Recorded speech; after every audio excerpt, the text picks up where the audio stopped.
सासूबाई, सासूबाई,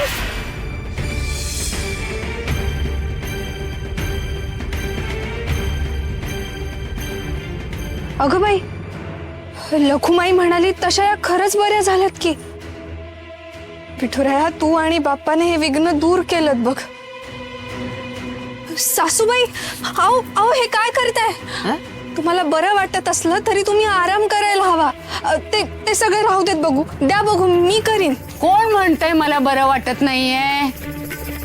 माझ्या नातीचे हातचे आंबील प्याले आणि एकदम ठणठणीत झाले बघ.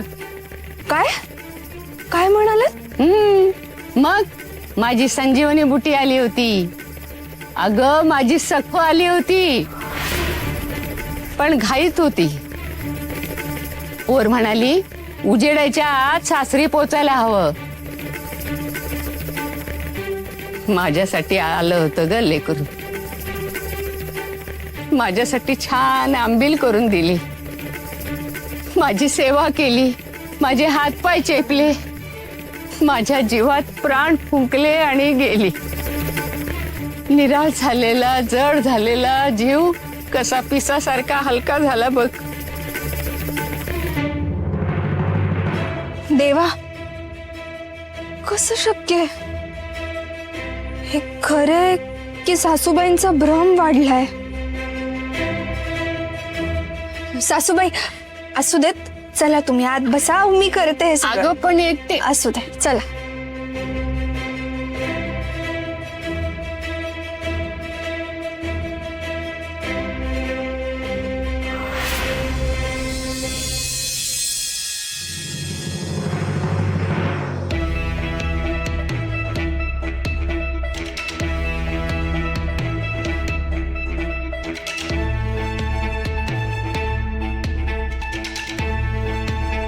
अहो,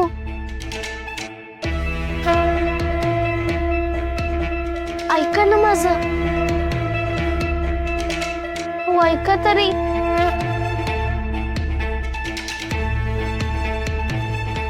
असे रागवू नका ना, ऐका तरी. मला काही ऐकायचं नाहीये. जे बघितलं त्यानेच दातखिळ बसली माझी. गप्प राहा तू. अहो, असं नका ना करू. सगळेच मला रागवतात, तुम्ही पण मला रागवा, पण निदान माझे एकदा तरी ऐकून घ्या ना. तुम्ही नाही तर मी कोणाला सांगू?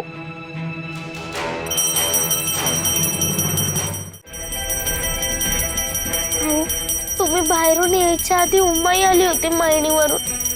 आजीला बरं वाटत नव्हतं म्हणून 2 दिवसासाठी न्यायला आली होती. मी विचारलं सासूबाईंना, पण मी सासूबाईंना शब्द दिलाय ना, आठवतंय तुम्हाला?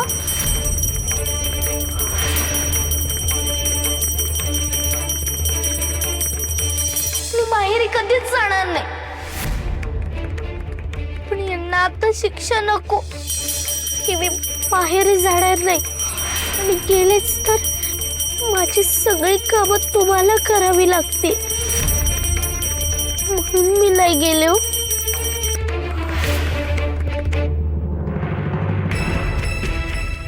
हो का? म्हणजे उपकारच केलेस माझ्यावर आणि म्हणून मध्यरात्री आंबील करत होतीस? तू इथे आजी 3 कोसावर आंबील कशी पोहोचणार? दिव्य केलंस तशी जाणार होतीस रात्री न विचारता? उगाच काहीही बोलू नकोस. आणि सकू, मला तर तू सांगूच नको. जेव्हा जेव्हा तुझ्या पाठीशी उभा राहतो तेव्हा तूच मला तोंड कशी पाडतेस.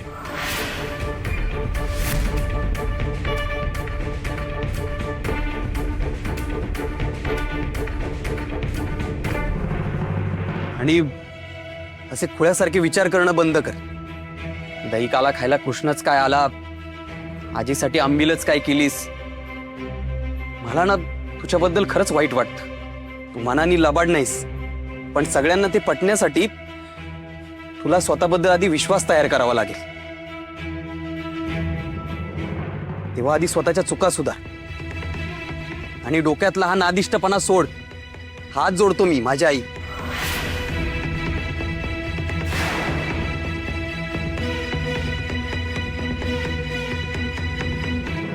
अगं बाई, एवढंच बघायचं राहिलं होतं. बायकोला हात जोडतोयस, पाय धरून आशीर्वाद पण घे, म्हणजे धन्यच होऊ आम्ही. आधीच ही चाकू हळू बाई, त्यात तू बोलत बस तिच्याशी, मग झालं, कामाचं कल्याण झालं. त्या गंगीचा पत्ता नाहीये, आज आलीच नाहीये अजून. कुठे उन्हाळतीये देव जाणे. सखू, आज भांडी पण तुलाच घासायची आहेत, त्यामुळे आटप पटापटा. आणि काय ग, तो एक बोलतोय, तुला समजत नाही? तुला सांगायला नको काम आहेत म्हणून? बसलीये गुलुगुलू करत.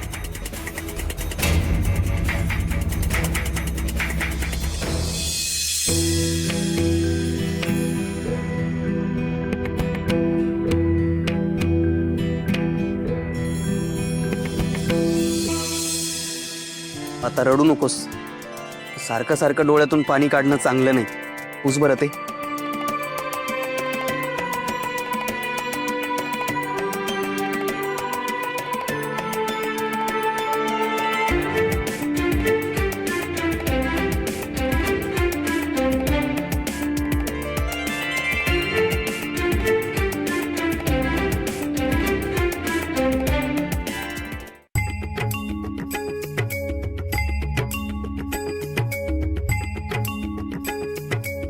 उमा, कसं शक्य आहे? सखू कशी येईल? नाही, आईला भ्रम झाला असणार आहे. मलाही तेच वाटतंय हो. सखू येणं शक्य नाही. तिच्या सासरच्या माणसांचा स्वभाव आपण अगदी जवळून अनुभवलाय. आणि सासू तर अशी आहे, जिभेवर खडी साखर ठेवते, पण समोरच्याला घायाळ केल्याशिवाय सोडतच नाही. हो ना, सखूच्या सासरचे तिला एकटीला रात्री असं पाठवणारच नाहीत. उमा, सखू कोणालाही न सांगता एकटी तर नसेल आली. आपली सखू किती धाडशी आहे तुला तर चांगलं माहिती आहे. नाही हो, हे असं धाडस आपल्या घरी करणं वेगळं, आणि तिथे तिकडच्या घरी सगळ्या चौकटी, सगळे नियम मोडून सखू असं काही करणार नाही. नक्कीच सासूबाईंना काहीतरी भास झाला असेल. आणि अहो, चुलीजवळ आंबील केल्याचे काहीही लक्षण नाहीये. अगं पण आंबील असलेला पेला तूच बाहेरून आत आणलास ना.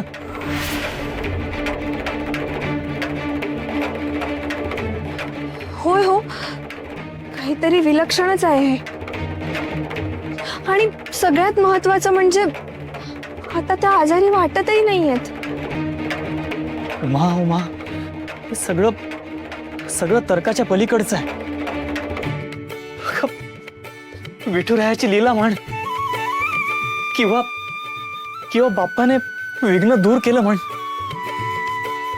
किंवा किंवा आईची जन्मभराची पुण्यही म्हण, किंवा सखूचा विठुरायाने पुरवलेला हट्ट म्हण.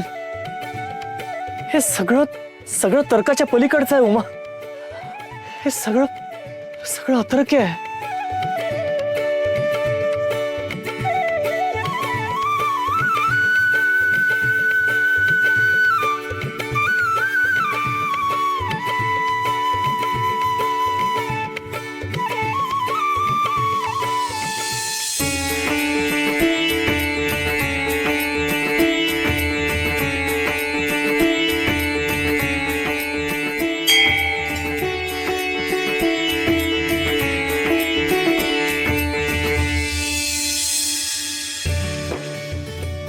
विठुराया, तुझ्या कृपेमुळे मला सखू भेटली आणि असा उत्साह अंगात संचारला की बघ, तुला लोणी भरवायला मी आले.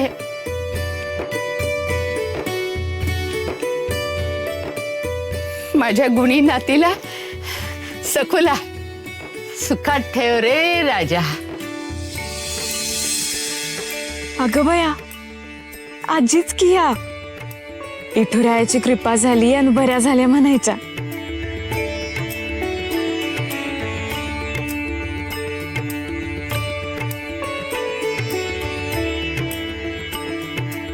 विठुराया, असाच पाठीशी राहा.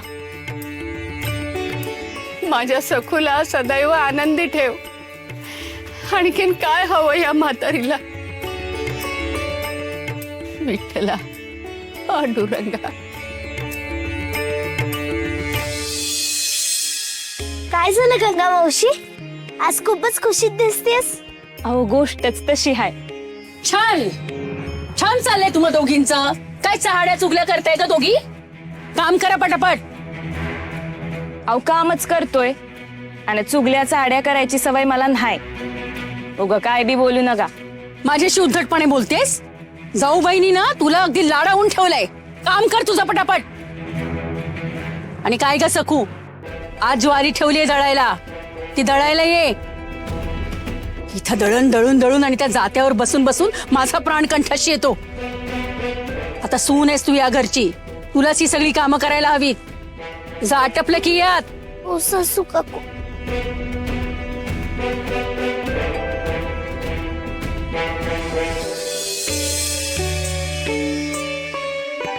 कुणीतरी येईल चटकन ऐका. तुमच्या आजी अगदी ठणठणीत आहेत. काय बी घोर लावून घेऊ नका. काय? तू आजीला बघायला गेली होतीस? वय तुम्हासनी बोलले नाही, पण ज्या दिवशी तुमच्या उमा इथनं निघून गेल्या होत्या ना, तेव्हाच ठरवलं होतं की बघून याचं. आणि घरात कसं जायचं याचाच विचार करीत होते, पण विठुरायाची कृपा झाली. तुमच्या आजी रावळात विठुरायाला लोणी भरवताना दिसल्या. खरंच गंगा मावशी? वय अगदी अगदी खरं.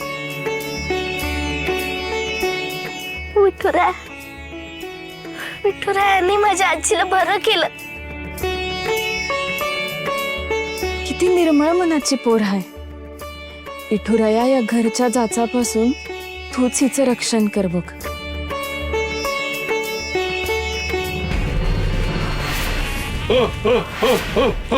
जय जिगरोबा.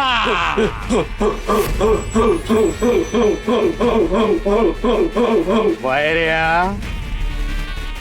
झाड तर लय झाक टाकलंय रे. आणि बघ दिसतंय दिसतंय मला दिसतंय.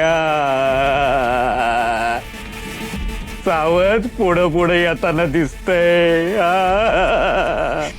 भाई मग चला आपण तिकडे जाऊ. आता आग तर भडकू दे तिकडं. मग विजवायला कोणाला जायचंय? आपल्यालाच. आपल्याशिवाय आहे कोण दुसरं?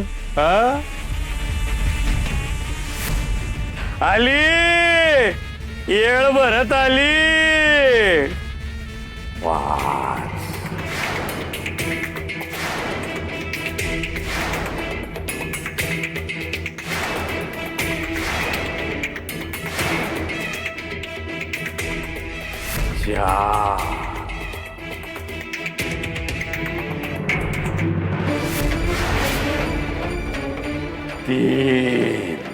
रमाई दोन रमाई रमाई.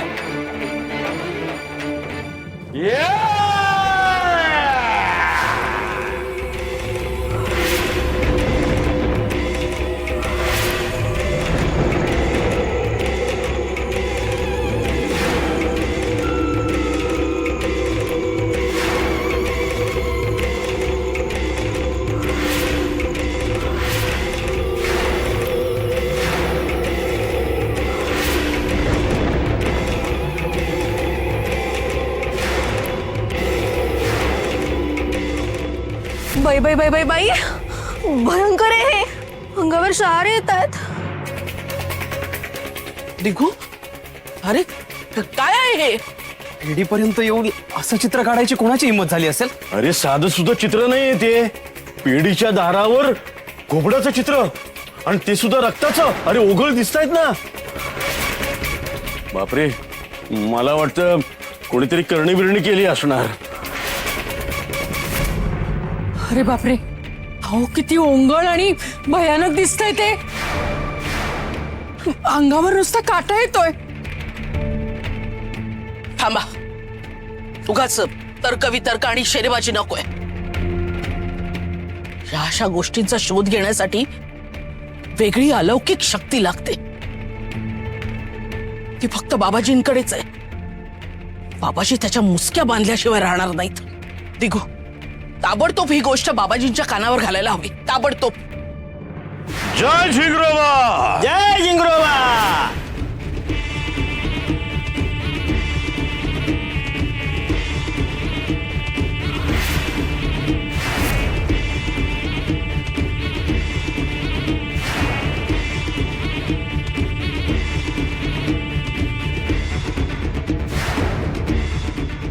बाबाजी, बाबाजी तुम्ही अंतर्ज्ञानी आहात. बाबाजी, बाबाजी इथे ही भयंकर घटना घडली आणि तुम्हाला तुमच्या अलौकिक शक्तीनं तुम्हाला तात्काळ कळली. तुम्ही क्षणात इथे आलात. धन्य झालो आम्ही बाबाजी, धन्य झालो. आम्ही तुम्हाला पूर्ण भावाने शरण आलो. माझ्या भक्तांच्या रक्षणासाठी मी सदैव तत्पर असतो, जागरूक असतो. बाबाजी खरंच तुम्ही तात्काळ धावून आला तिथे. आलो म्हणजे गेलतो कुठं मी? इथं तुमच्या वाड्याच्या कणाकणात वसलोय मी, सूक्ष्म रूपात.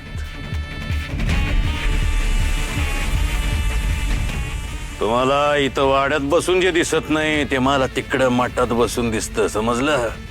जय जिंगरोबा, जय जिंगरोबा.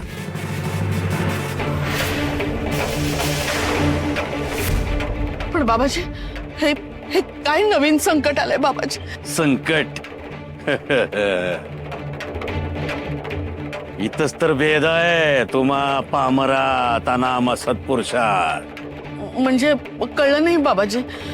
या भयंकर संकटातून आम्ही संकट नाहीये मनोरमे, कृपा आहे. ही जिंगरोबाची कृपा आहे. ही कृपा, अरे बापरे. संकेत दिलाय जिंगरोबानं. घुबड तर आपल्या मठात बी आहे. इतर रगत दिसतंय, म्हणजे मोठं संकट येणार आहे तुझ्यावर मनोरमे. बाबाजी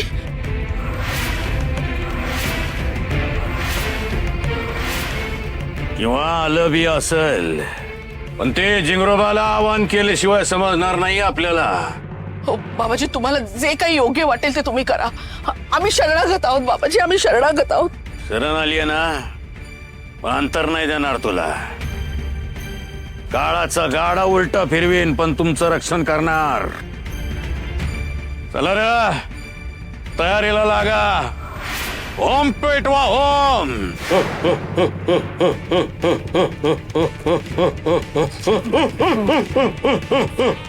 सुनबाई म्हणजे पादुकांची पूजा करते की नाही? हो बाबाजी, करते ती पूजा, अगदी व्यवस्थित करते. आणि तुम्ही दिलेल्या कळशीतून नदीवरून पाणी पण तीच आणते. सखूला विचारलंय ना, मग तू का बोलतोयस? मनोरमे, आमच्या पादुकांच्या पूजेमध्ये काही आयगाय झाली तर मग तुझं घर आणि घरानं बरबाद करील जिंगरोबा, लक्षात ठेव. नाही नाही बाबाजी, व्यवस्थित होते पूजा आणि मी जातीनं लक्ष देऊन तिच्याकडनं पूजा करून घेते. दिगू, पेढीतल्या तिजोरीच्या चाव्या आणि इकडं.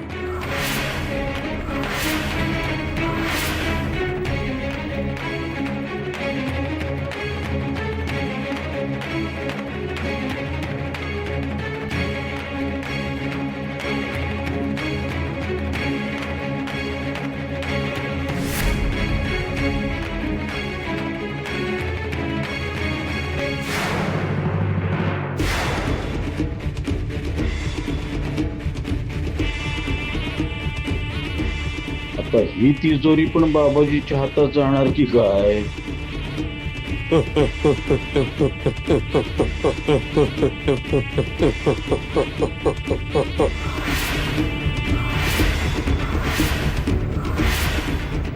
पिंगा पिंगा जिंगरोबाचा डिंग डिंग नंका भूल भुलैया नाच नचैया काला अक्षर उल्लू बोल भूत प्रेत का मंत्र खोल.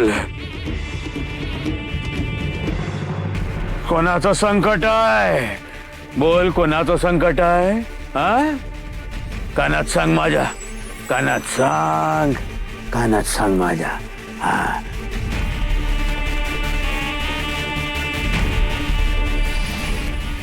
सांग माझ्या कानात सांग माझ्या कानात सांग सांग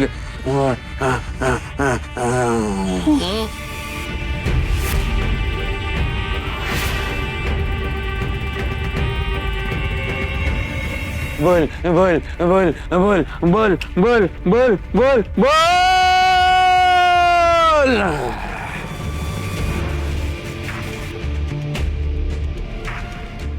वैरू पेढीवर जा पेढी उघड आणि यो धूप घे 5 वेळा जिंगरोबाचं नाव घे आणि धूप फिरव तिकडे जा. चला भैरोबा मी दाखवतो. आमचं डोळं घेऊन चाललाय तो तुझ्या डोळ्यांची गरज नाही. अरे भैरू जा.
आता तू जबाबदार झालाय. आईची गादी मनोरमेची गादी चालवायची आहे की नाही आहे की नाही. हो हो बाबाजी. दिगो अरे बाबाजींची कृपा होते तुझ्यावर लाभ घे त्याचा. ये काळ तिळ घे आणि आम्ही स्वाहा म्हणलं या अग्नीत टाक.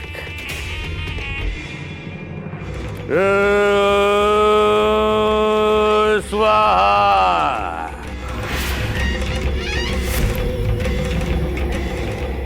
हे सगळं काय मला भीती वाटते.